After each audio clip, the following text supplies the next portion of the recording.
Hello everyone, welcome back to another AI video, and this one's very quick, very simple. I want to show you how to use the new Llama LLM, or large language model. Meta has recently released the open source version of Llama, and here it is. All you need to do to test it out and give it a test run, please note that it's free to use versus ChatGPT.4, which is paid. Go to labs.perplexity.ai, link is in the description below. When you load it up, you're going to see a screen like this, but I highly recommend that you go to the bottom right here and take a look. You'll see that when I click on that, there's 7B chat, 13B chat, and 70B chat.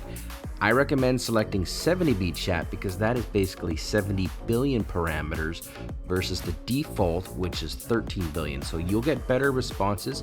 It might take a little bit longer, but if you want to do a comparison, say between ChatGPT and Llama, this is how you can do it. And keep in mind, this is free to use. So give it a run, click on the link. It's good to go. Thanks for watching.